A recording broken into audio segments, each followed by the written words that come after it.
আমরা যদি আমার সাথে যদি কথা বলতে হয়, প্রধানমন্ত্রী হোক, স্বরাষ্ট্রমন্ত্রী হোক, কোনো গাড়িতে আসতে হবে না, সে সরাসরি আমাদের হেঁটে আসতে হবে। আসবে, কোনো প্রকার ঘাট থাকবে না, কোনো স্কট থাকবে না। যদি আসে তাহলে অফিসারদের কি অবস্থা? অফিসার যারা ছিল দরবার হলে যারা ছিল তাদের কি অবস্থা?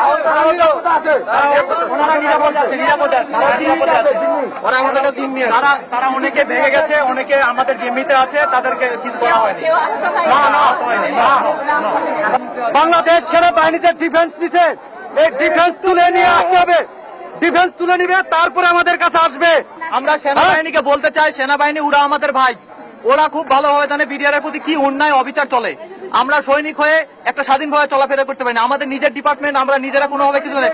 আমরা প্রয়োজনে ওদের আজকে ভায়োলেন্ট হলেন কেন? আপনাদের তো অনেক দিনের এটা ক্ষোভ, আজকে কেন? আজকে কোন পরিপ্রেক্ষিতে এটা করলেন? আমরা অনেক দিন থেকে এই জিনিসটা বলি, উনি বোঝেন না, উনি খালি আশা দেয়। আমরা দাবি মেনে নেওয়ার পরে আমাদের সবাই অস্ত্র, আমরা জমা দিতে কোনো সমস্যা নেই, কিন্তু আমার দাবি যত সময় না মানবে তত সময় আমাদের এই যুদ্ধ চলতে থাকবে। বর্তমানে সবাই পালাই গেছে। আমরা এখনো ভিতরে আছেন, আমরা ওনাকে বন্দী অবস্থায় রেখেছি। এটা মিথ্যা কথা। আমরা ওনাদের কোনো ক্ষতি করি নাই। আমাদের সৈনিকরা যখন হামলা করেছে তখন আমরা তাদেরকে বন্দী অবস্থায় রেখেছি। আহত কিছু মানে দরবার হলে কিছু অফিসার ছিল, একজন নিহত হয়েছে। অফিসার, হ্যাঁ অফিসার একজন নিহত হয়েছে। নাম বলা যাবে না, আমরা জানি না। সকালে আহত অবস্থায় হাসপাতালে, আমাদের বিডিআর হাসপাতালে এখন অনেক আছেন এবং ঢাকা মেডিকেলে অনেকে চলে গেছেন। আমাদের সকালে যখন সূত্রপাত আগে বলা হয়েছে, এখন আমরা ওনাদেরকে আটক অবস্থায় রাখছি, যাতে আমাদের দাবিগুলা মাননীয় প্রধানমন্ত্রী এবং স্বরাষ্ট্রমন্ত্রী আমাদের দাবি মানবেন।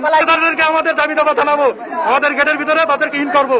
কোন মন্ত্রী পরিষদ আসলে এই মুহূর্তে আমরা তাদেরকে নিরাপদে আমাদের ভিতরে নিয়ে আমাদের দাবি দাবা গুলো জানাবো এবং আমাদেরকে অঙ্গীকার করতে হবে নায়ক শহীদ জি কথা বলার জন্য। এবং এই মুহূর্তে আসতে বলেন, আমরা সবকিছু যুদ্ধ বিরতি ঘোষণা করবো। আমরা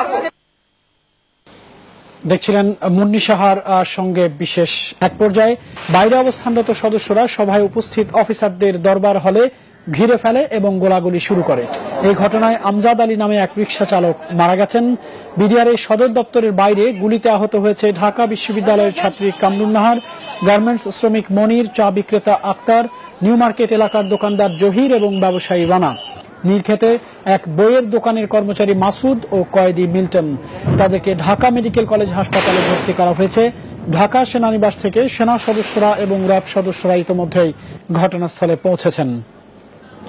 আকাশে হেলিকপ্টার টহল চলছে, তারা পরিস্থিতি নিয়ন্ত্রণে আনার চেষ্টা করছেন। ওই এলাকার আশপাশের রাস্তায় সকল ধরনের যানবাহন চলাচল বন্ধ রয়েছে। বন্ধ করে দেওয়া হয়েছে দোকানপাট এবং শিক্ষা প্রতিষ্ঠান। পিলখানা, নিউ মার্কেট, ধানমন্ডি, জিগাতলা এলাকায় থমথমে অবস্থা বিরাজ করছে।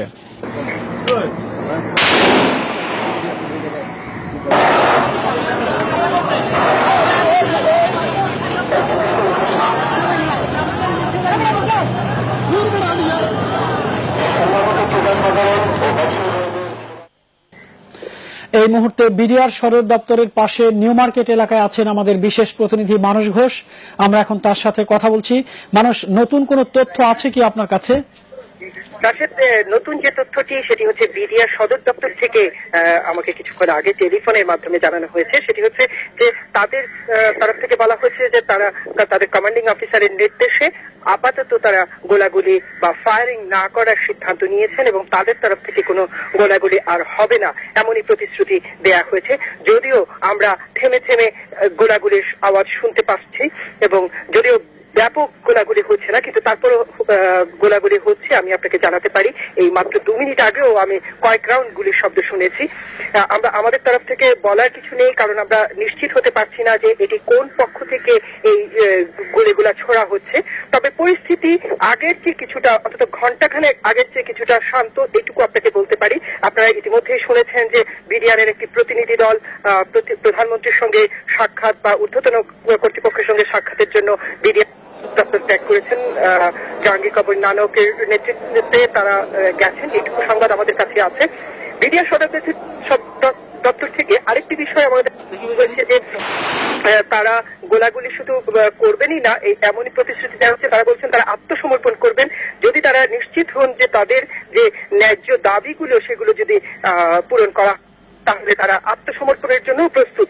এমন বার্তাও আমাদের মাধ্যমে প্রচারের গ্রহণের প্রতি তারা জানিয়েছেন। তারা বলেছেন তারা সবাই ভাই এবং সেনাবাহিনীও তাদের ভাই, এবং আশপাশের যারা জনগণ বেসামরিক লোকজন তারাও ভাই বোন, তাদের হতাহতি হোক, বড় ধরনের একটি পরিস্থিতি তৈরি হোক, গোলাগুলি হোক, এটা তারা চান না। তারা আত্মসমর্পণের জন্য প্রস্তুত। তারা প্রধানমন্ত্রীর কাছ থেকে নিশ্চিত হতে চান তাদের দাবিগুলো পূরণ করা হবে। এই মুহূর্তে আমরা বিডিআর এর 3 নম্বর গেটের খুব কাছাকাছি আছি। এই যে ভবনটি পুড়ে গিয়েছিল, আমরা কিছুক্ষণ আগে নিশ্চিত হয়েছি যে এই ভবনটি ছিল অস্ত্রাগার, এবং আপনি নিশ্চয়ই এখন গুলির শব্দ শুনতে পাচ্ছেন রাশেদ। অস্ত্রাগারের কথা আমরা বলেছিলাম যে এই অস্ত্রাগারের একটি অংশ পুড়ে গেছে, এমন খবরই আমাদেরকে বিডিআর এর নিশ্চিত করেছে। ভিতরে হতাহত কেমন হয়েছে এমন একটি প্রশ্ন ছিল আমার, যে বার্তা আমার কাছে পৌঁছেছিলেন দপ্তর থেকে তাদের কাছে। এ ব্যাপারে তারা মুখ খোলেননি, শুধু তারা এইটুকু বলেছেন তাদের প্রতিটি সদস্যের হাতে অস্ত্র আছে, গ্রেনেড আছে, এবং তারা যে কোনো ধরনের আত্মত্যাগের জন্য, তাদের বাহিনীর স্বার্থে আত্মত্যাগের জন্য তারা প্রস্তুত। এবং শুধু সদর দপ্তর নয়, তারা এমনও তথ্য জানিয়েছেন যে তারা সারা বাংলাদেশের যেখানে অবস্থান করছেন বিডিআর সদস্যরা, তাদেরকেও সতর্ক অবস্থানে তারা রেখেছেন। তারা চান না যে এরকম একটা পরিস্থিতি অশান্তভাবে কেউ মোকাবেলা করুক, শান্তিপূর্ণভাবে সমস্যার সমাধান হোক, এমনটাই চান। পরিস্থিতি কিছুটা শান্ত, তবে গোলাগুলি অব্যাহত আছে। রাশেদ, মানুষ, আপনাকে অনেক ধন্যবাদ। প্রিয় দর্শক, সংবাদ এখনকার মতো শেষ।